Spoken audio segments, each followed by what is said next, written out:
¿Qué tal? Yo soy Iván Bock. Tengo que hablar acerca del proceso histórico, o sea, de la evolución del derecho internacional. Se toma como fecha de origen del derecho internacional a 1684, con la firma del Tratado de Paz de Westfalia.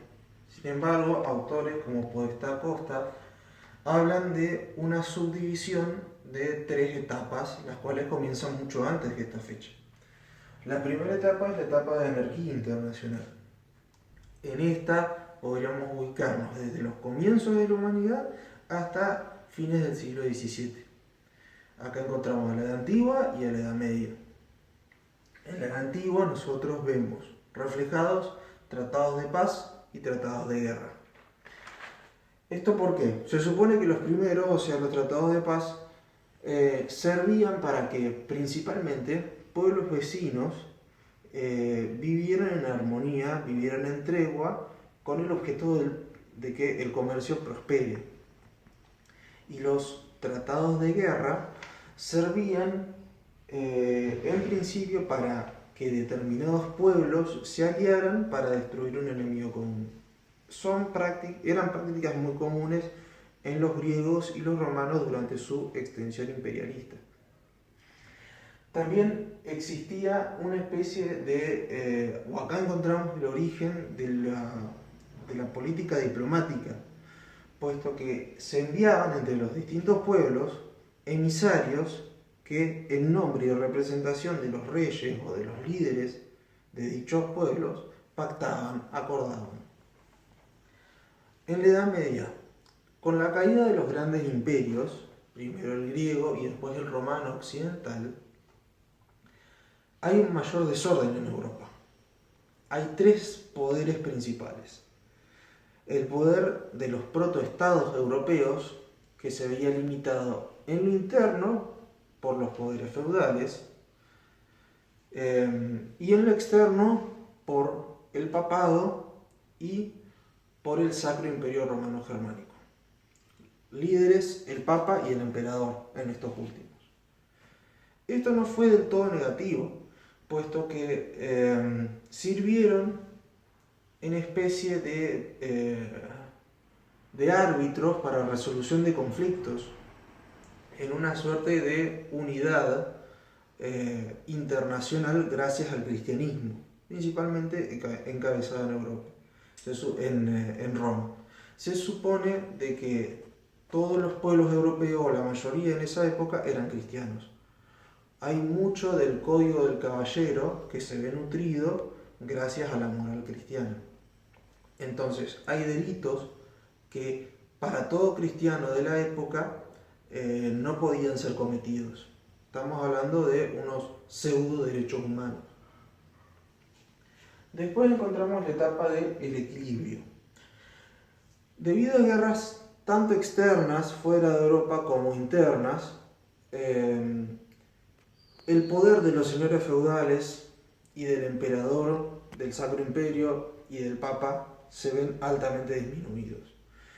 El protagonismo que pasan a asumir los nuevos estados absolutistas, los convierte en las verdaderas partes del derecho internacional, en los verdaderos legisladores del derecho internacional. Se dice que hay una etapa de equilibrio por esto, porque estos poderes, tanto internos como externos, desaparecen casi en su totalidad. Cuando hablamos de esta etapa, estamos hablando, o debemos hacer mención, a 1684, donde se firma el Tratado de Paz de Westfalia. Da fin a la guerra de los 30 años entre católicos y protestantes. Después, también tenemos que mencionar el descubrimiento de América. Se ve el derecho del mar, el cual había tenido origen en la etapa anárquica, con el mar Mediterráneo, con la navegación del mar Mediterráneo y del mar del Norte, se lo ve catapultado por el descubrimiento de estas nuevas tierras. La etapa de comunidad ya es muy distinta a las anteriores. Existen nuevos estados hoy en día, gracias a las revoluciones liberales, principalmente a las revoluciones francesa y estadounidense. Posterior a la revolución estadounidense, todos los otros países europeos empiezan a liberarse, digamos, todas aquellas provincias europeas conquistadas, territorios europeos conquistados en América empiezan a ser nuevos países. Esto nutre de sobremanera al derecho internacional. Sumado a esto, revoluciones de las comunicaciones, revolución industrial, descubrimiento de la máquina a vapor, la comunicación entre los estados empieza a ser muchísimo mayor. Ya llegamos a la etapa de 1900. Todo esto se sostenía gracias a la paz armada. ¿Qué ocurre? Que en este proceso se intenta de que la supremacía de los estados, o mejor dicho, la paz entre los distintos estados, se sostenga gracias a esta supremacía, unos por sobre otros, en una especie de guerra fría, imitando una guerra fría. Se intentó disolver estas situaciones, que además eran muy costosas, en 2 ocasiones. Sin embargo, todo desembocó en la Primera y la Segunda Guerra Mundial.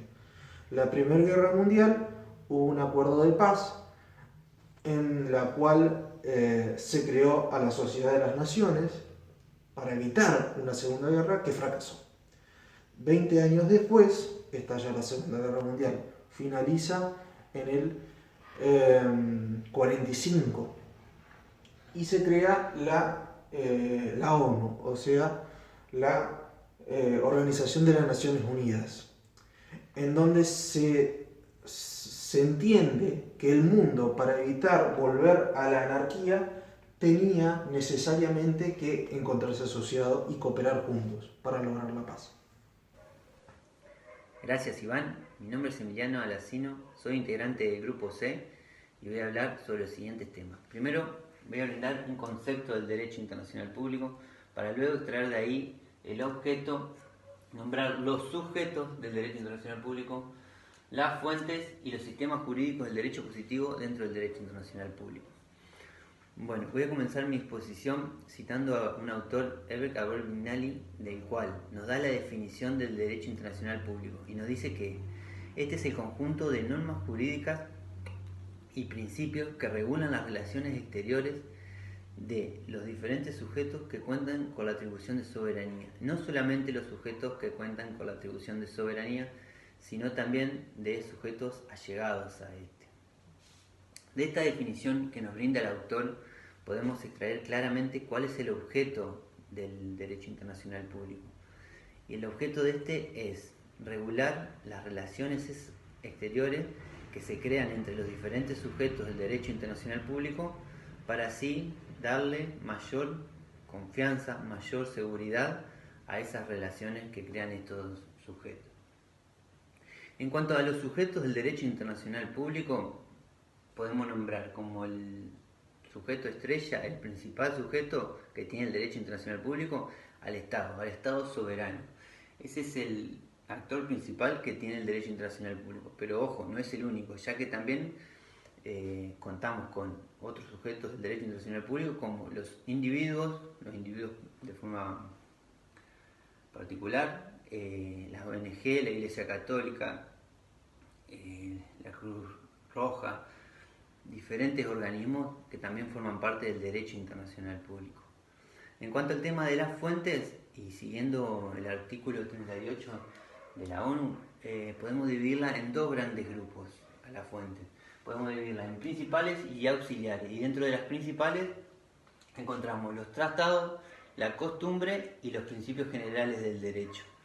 ¿Cómo podemos definir a un tratado? Bueno, podríamos decir que un tratado es un acuerdo en el que lleva a cabo los diferentes sujetos que forman el derecho internacional público. ¿Cuál es la manera de celebrar estos acuerdos? Puede ser de manera bilateral o multilateral. Bilateral cuando 2 estados soberanos lo llevan a cabo, multilateral cuando son más de 2 estados lo que llevan a cabo.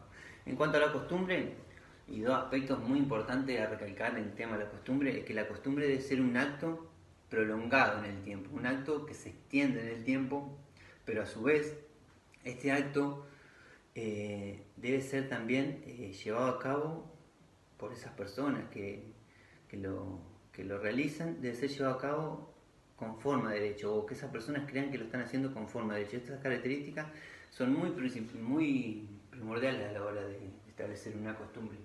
La costumbre la podemos dividir en universal, regional y bilateral. Universal es cuando es llevada a cabo por la mayoría de los estados soberanos. Regional es cuando se lleva a cabo en una determinada región o zona, por ejemplo la zona del Mercosur. Y bilateral es cuando es llevada a cabo por dos estados. Los principios generales del derecho son directrices que llevan ciertos sistemas jurídicos. Bueno, en cuanto a las fuentes auxiliares, encontramos la jurisprudencia y la doctrina. Esas son las dos fuentes auxiliares que podemos dividir. Los sistemas jurídicos del derecho positivo lo podemos dividir en sistemas jurídicos de coordinación, sistemas jurídicos de subordinación y sistemas mixtos. En cuanto a los sistemas jurídicos de subordinación, podemos decir que es para adentro, para el Estado soberano, para adentro.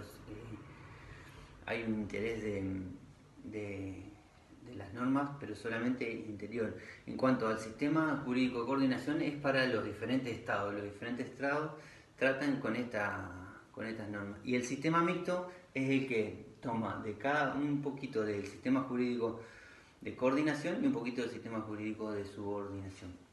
Estos sistemas jurídicos deben regirse por ciertos principios que siempre no pueden perderlos de vista y deben siempre llevarlo como directrices. Aquí en esto encontramos el principio de igualdad soberana. En este principio de igualdad soberana encontramos la no intervención, la supremacía territorial, la igualdad jurídica y la reciprocidad.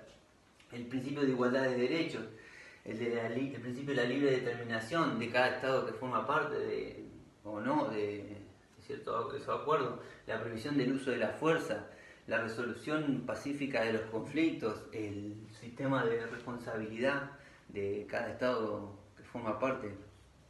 En cuanto a este tema, y para cerrar, me gustaría hablar sobre el tema de la responsabilidad de los Estados y con el tema de la actualidad del COVID-19 y hablar sobre el tema de la responsabilidad que se le quiere atribuir a la República de China. Creo que es un tema en el cual no se podría acusar a la República de China sin culpa, ya que esa sería por ahí la única excusa que tendrían otros países o para poder atribuirle la responsabilidad a China es solamente el hecho o el caso de no haber avisado, de no haber avisado que el tema este tema, ¿no es cierto? Hubo solamente un caso en cuanto a este tema de responsabilidad sin culpa y fue el caso de Telmenser. Y fue un tema de una contaminación ambiental entre Estados Unidos y Canadá, en la cual se atribuyó la responsabilidad sin culpa. Bueno, esta fue toda mi posición. Muchas gracias y los dejo con Rosario, que ella le va a hablar sobre el tema de soberanía. Gracias. Hola a todos, mi nombre es Rosario y hoy voy a hablar de un concepto importantísimo que se inserta como palabra clave en las diversas ciencias sociales. Sin embargo, como las diversas ciencias cumple distintas funciones y atiende distintos propósitos, hoy voy a profundizar en lo que sería el atributo de la soberanía en su relación con el derecho internacional público, a los efectos de poder comprender cabalmente un sistema tan peculiar como este, cuyos originarios principales, y de hecho para algunos autores son los únicos protagonistas, son los estados soberanos. En este sentido, para tener una visión realmente realista, valga la redundancia, del sistema jurídico del derecho internacional público, yo lo que procuro es esclarecer cuál es el significado, la concepción del atributo de la soberanía desde su concepción jurídico internacional, diferenciarla de lo que significa la soberanía en el ámbito interno de los estados, esto es dentro del marco de sus fronteras, y explicar también cuál es el significado de soberanía, de la expresión soberanía, desde su punto de vista político. En este sentido, si bien mis compañeros ya mencionaron al principio al hablar de lo que es el origen y el nacimiento del derecho internacional público, a la Guerra de los 30 años y a los pactos de Westfalia, debo nuevamente traerlos a colación para mencionar más que nada que los vencedores de la Guerra de Westfalia, los estados nacionales, son quienes consideran o afirman que son ellos quienes tienen el derecho a ser los actores protagónicos de las relaciones internacionales. Y para ello, ¿sí?, deben fortalecerse internamente, subordinando a todo poder que pretenda crear una situación anárquica dentro del marco de sus fronteras, y exteriormente independizándose, no admitiendo subordinarse a ningún otro poder material que les contriña. Para ello, afirman que los estados nacionales son soberanos, ¿sí? Y con el principio de la soberanía lo que pretenden lograr, y que de hecho lo logran, es legitimar esta nueva situación. Esto es, en Westfalia los estados se reconocen soberanos y le reconocen ese atributo a todos sin distinción, ¿sí? El atributo de la soberanía. A su vez que afirman que el atributo de la soberanía es propio de los estados, a la vez que es un atributo plural y compartido.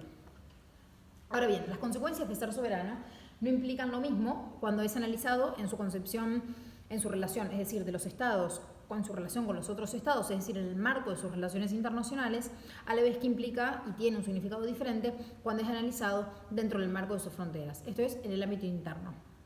De manera que el atributo de la soberanía ingresa directamente a lo que es la concepción jurídica, al campo jurídico, adquiriendo dos significados, aunque ambos ciertos. En primer lugar, la soberanía analizada en el ámbito interno, esto es dentro del marco de sus fronteras, se la podría definir entonces como aquella capacidad de ejercer el poder, ¿sí?, sobre su sistema de gobierno, territorio y población. Es decir, otorga a la autoridad un poder de mando absoluto, ordenador, supremo, que subordina las demás voluntades y que a su vez excluye la competencia de cualquier otro poder similar. Y lo hace creando un sistema jurídico de subordinación, ¿sí? En el ámbito interior, el soberano es único y crea un sistema jurídico de subordinación. Por otro lado, cuando analizamos el concepto de soberanía, el atributo de soberanía en su ámbito externo, es decir, en el marco de las relaciones internacionales, fuera de fronteras, disponer de este atributo significa otra cosa. Cuando la soberanía se refiere al derecho internacional, confiere a los estados un poder independiente, que no admite subordinación a ningún otro poder, puesto que este atributo es compartido por todos, ¿sí? Todos los estados en el marco de sus relaciones internacionales son soberanos, se reconocen, interactúan y se relacionan, ya no a través de un sistema jurídico de subordinación, sino que lo hacen a través de un sistema jurídico de coordinación, basado más que nada en compromisos mutuos y en la obligación de tener que cumplir estos compromisos de buena fe, ¿sí? Es decir, que cuando hablamos de lo que es atributo de soberanía en el marco de relaciones internacionales, en el sistema, cuando hablamos de derecho internacional en su marco planetario, este sistema de coordinación no podemos diferenciar o distinguir gobernantes y gobernados, ¿sí?, sino que todos los estados están en un pie de igualdad jurídica y el atributo de soberanía es plural y compartido.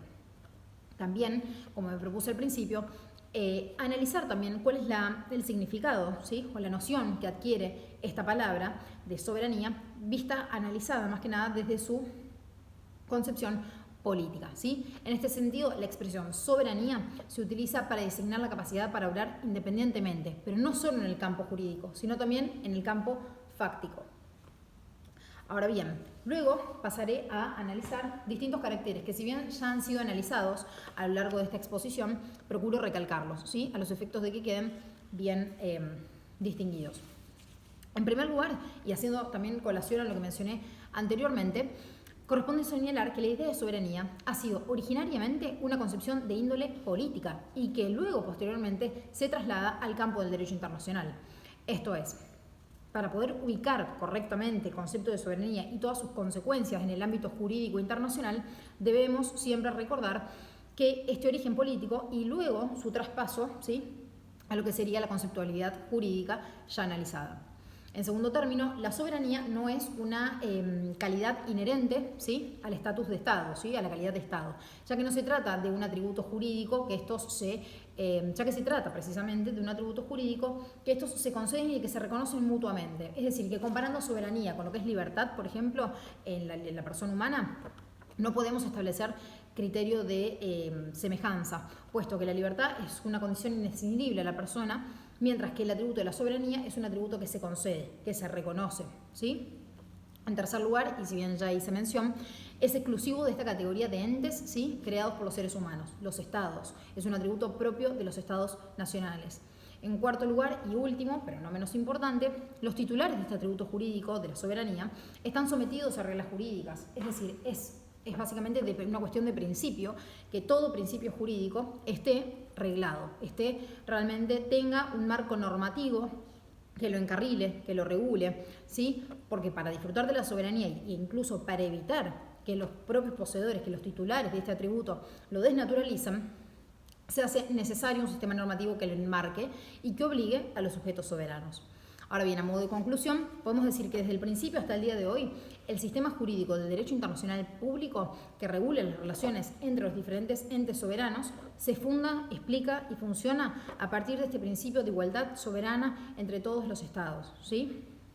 Si se pretende comprender incluso la cabalidad del funcionamiento del sistema y sus posibilidades, no puede eludirse el poseer un profundo conocimiento y una clara comprensión del atributo de la soberanía. De hecho, a partir de ahora mi compañera va a va a exponer la situación y la resolución de un caso que precisamente versa sobre la soberanía en un determinado territorio. Hola, yo soy Azul y les voy a hablar de las cuestiones relativas al templo Preah Vihear. El templo es de origen hindú y data de él aproximadamente desde el siglo XI. Se encuentra ubicado en una colina que se denomina Peitai, que es considerada sagrada y que forma parte de la cordillera de Dangrek, que es el límite entre Camboya y Tailandia. Esta ubicación es la que ha generado disputas por el territorio a lo largo de los años entre los dos países. En el año 1904, Francia, en representación de las relaciones exteriores de Indochina, de la cual Camboya era parte, por un lado, y por el otro Siam, que es como anteriormente era conocido Tailandia, firman un tratado a través del cual se crea una comisión mixta para la delimitación del territorio de las partes en cuestión. El proceso culmina en el año 1907, cuando un grupo de franceses confeccionan una serie de mapas, porque eran los que contaban con los medios y los recursos para ellos, de los cuales surge de uno que el templo formaba parte del territorio de Camboya. En el año 1953, Camboya adquiere su independencia y un año posterior el templo es ocupado por Tailandia.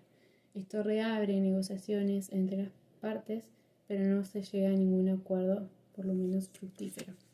En el año 1959, Camboya decide presentar una demanda a la Corte, ya que ellos, como país, habían aceptado la jurisdicción obligatoria de la Corte, alegando que Tailandia también, a través de unas declaraciones que había hecho a lo largo de los años. Tailandia presenta excepciones preliminares, considerando que la Corte no era competente porque las declaraciones que se estaban tomando en cuenta, la primera se realizó en el año 1930, eran para la Corte Permanente, un tribunal que al momento del fallo ya no existía, por lo que la renovación del 40 y del 50 habían sido inoperantes y no significaba la aceptación de la jurisdicción de la Corte que estaba entendiendo en el tema. A lo que la Corte argumenta que la declaración hecha en el año 1950 era un instrumento válido, independiente y nuevo, por lo que aceptaba la declaración de la Corte Internacional de Justicia, ya que estaba realizada en los términos del artículo 36 del Estatuto y se había cumplido con la formalidad de comunicárselo al secretario general de las Naciones Unidas.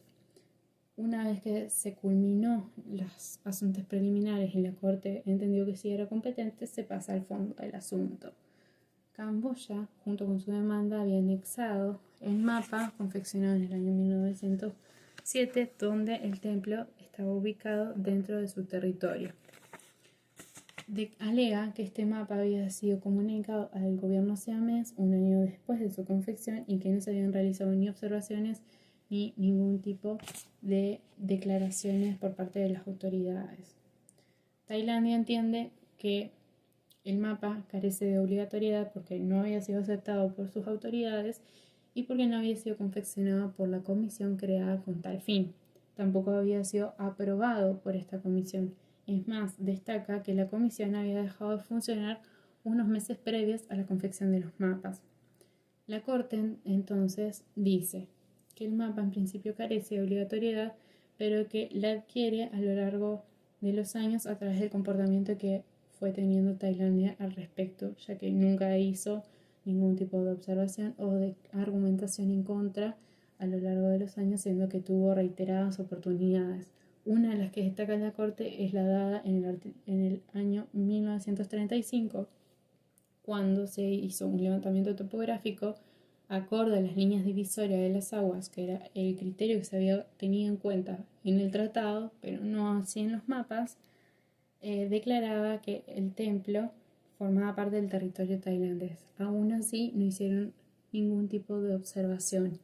A posteriori, se hizo una interpretación de esto y se determinó que primaba el mapa por sobre la letra del tratado. La Corte entendió entonces que en este momento debía ser la misma interpretación y culminó declarando la soberanía de Camboya sobre el templo y en consecuencia obligando a Tailandia, por un lado, a restituir aquellas estatuas que habían sido retiradas del templo desde su ocupación y retirar del mismo, ya sea del templo y de sus proximidades, a las fuerzas armadas o de policía que tenga ubicadas. En el año 63, a principios del mes de febrero, Camboya adquiere la soberanía del templo y en pos de conciliación con Tailandia les declara que pueden mantener las estatuillas que habían retirado del templo y además los tailandeses podían ingresar al templo de manera libre. En el año 2008 el templo es declarado Patrimonio de la Humanidad por parte de la UNESCO, lo que incrementa las tensiones entre los dos países y genera enfrentamientos armados, de los que surge la muerte de varios soldados y además el desalojo de 50.000 campesinos aledaños al templo. Por lo que en el año 2011 Camboya decide presentar ante la Corte una solicitud de interpretación del fallo del 62 y unas medidas provisionales para su territorio, basándose en el artículo 60 y 41 del estatuto respectivamente. A lo que la Corte entiende que a posteriori del fallo, ambas partes realizaron una interpretación distinta de lo que quiso decir la Corte en su momento cuando utilizó la frase aproximaciones al templo. Tailandia, por su lado, entendió que debían delimitar unilateralmente, por lo que levantó unas barreras de alambre de púas una vez finalizadas las ruinas, limitando el resto del promontorio, y Camboya entendió que esto estaba siendo levantado en su territorio, por lo que la Corte culmina diciendo, dándole la razón a Camboya y estableciendo que en aquel momento, cuando la Corte dijo aproximaciones al templo, se quiso referir al promontorio en su totalidad, por lo que le concede a Camboya la soberanía total de este lugar y Tailandia debe retirar sus fuerzas. Les muestro una foto de lo que es el templo y con esto cierro. Muchas gracias.